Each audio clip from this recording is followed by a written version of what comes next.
آج labour day, مزدوروں کا دن، لیکن اس کا مطلب کیا ہے؟ یعنی ہم جب کہتے ہیں کہ مزدوروں کا دن ہے تو اس کا مطلب کیا ہے؟ اس کا مطلب میرے پاکستانیوں، اس کا مطلب یہ ہے کہ یہ مزدور جو ہیں یہ سب سے محنت کش لوگ ہوتے ہیں. یعنی وہ محنت کرتے ہیں یہ، اور سارا دن ان کی محنت صرف اپنی بیوی بچے پالنے کے لیے ہوتا ہے.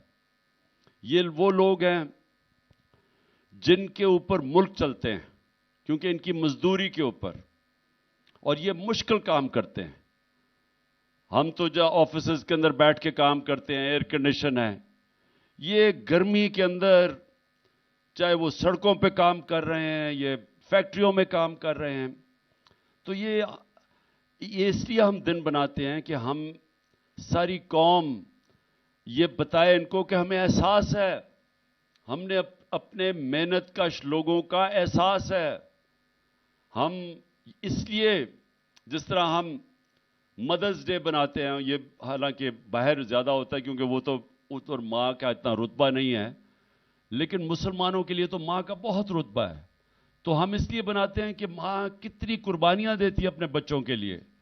یعنی وہ پڑھاتی ہے بچوں کو، وہ ان کی بیمار ہوتے ہیں تو تب ان کی خیال کرتی ہے، ان کو صبح تیار کرتی ہے، اسکول میں بھیجتی ہے. یعنی کیا نہیں کرتی ماں. تو اس لیے ہم ایک ایسا دن چاہتے ہیں کہ ہم سارے اپنی ماں کو اپریشیٹ کریں کہ ماں انہیں کتنی قربانیاں دیتی ہے ہماری طرح.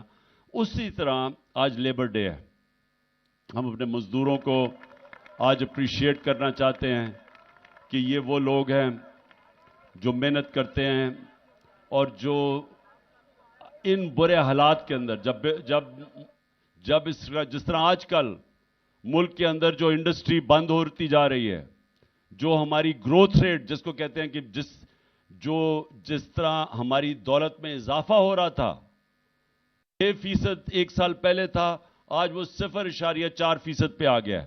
تو جب آپ کی گروتھ ریٹ کم ہوتی ہے، جب دولت میں اضافہ کم ہوتا ہے، جب فیکٹریاں بند ہوتی ہیں تو بے روزگاری بڑھ جاتی ہے. تو سب سے بڑا اس کا جو نقصان وہ بیچارے مزدوروں کے اوپر بوجھ پڑتا ہے، بے روزگار ہو جاتے ہیں. میں نے اپنے دور پہ پناہ گاہ بنائی. اب پناہ گاہ کیا تھی؟ ہمیں پتا تھا کہ مزدور باہر سے آتے ہیں لوگ مزدوری کرنے کے لیے، اب وہ پیسے بچاتے ہیں اپنے محنت کے، دہاڑی کے، تاکہ وہ اپنے گھر بیوی بچوں کو پیسے بھیج سکیں. لیکن اب اگر ان کا کھانا پہ بھی پیسہ خرچ ہو رہا ہے، کرائے پہ بھی پیسہ خرچ ہو رہا ہے، کسی جگہ ٹھہرنے پہ، تو ان کے لیے پیسے کم بچتے تھے اپنی بیوی بچوں کو بھیجنے کے لیے. تو ہم نے پناہ گاہ بنائی، اور پناہ گاہ وہ تھی جدھر وہ جا کے سو بھی سکتے تھے، بسترا تھا، کھانا ملتا تھا، نہا دھو سکتے تھے وہاں. تو ہم نے اس لیے پناہ گاہ بنائی. مجھے افسوس سے کہنا پڑتا ہے کہ یہ جو موجودہ امپورٹڈ چوروں کی حکومت ہے، انہوں نے بند کر دیا وہ پناہ گاہ، جس کی وجہ سے مزدور اتنا، یعنی جو بھی پیسہ وہ مزدوری کا تھا وہ سب اپنے گھر بھیج سکتے تھے، کیونکہ کھانا بھی مفت ملتا تھا، رہنا بھی مفت تھا، نہانا بھی تھا. تو اس لیے میں صرف بتانا چاہتا ہوں کہ یہ وہ لوگ ہیں جو اوپر بیٹھے ہوئے ہیں جنہوں نے ہیلتھ کارڈ بند کر دیا ہے. آپ یہ سوچیں کہ مزدوروں کے لیے کتنی بڑی چیز ہے. ہم نے جو صحت کارڈ دیا تھا کہ ہر خاندان کے پاس 10 لاکھ روپیہ ہیلتھ انشورنس تھی، ہر خاندان کے پاس، کہ وہ کسی بھی ہسپتال میں اپنا علاج کروا سکتے تھے. مطلب یہ کہ اگر ایک سرکاری ہسپتال میں وہ علاج نہیں ہوتا تھا، وہ جا کے پرائیویٹ ہاسپٹل میں کروا سکتے تھے. یا ڈاکٹرز ہاسپٹل لاہور میں مجھے ان کے جو سربراہ ہیں ڈاکٹر اصغر، انہوں نے مجھے پہلے 2 سال کی بات ہے، انہوں نے کہا کہ میں مبارک دینا چاہتا ہوں کہ پہلا ہارٹ سرجری صحت کارڈ کے اوپر ڈاکٹرز ہاسپٹل میں ہوئی. عام مزدور نے جا کے اپنی سرجری کروائی، جو کہ پہلے کوئی تصور نہیں کر سکتا تھا. کوئی مزدور تصور نہیں کر سکتا تھا کہ پرائیویٹ ہاسپٹل میں جا کے اپنے دل کی سرجری کروائے. تو ہماری ہیلتھ انشورنس کی وجہ سے اس نے جا کے مفت اپنی سرجری کروائی ایک پرائیویٹ ہاسپٹل میں. آج پختونخوا میں تو بند کر دیا ہے صحت کارڈ انہوں نے، اس حکومت نے. اور دوسرا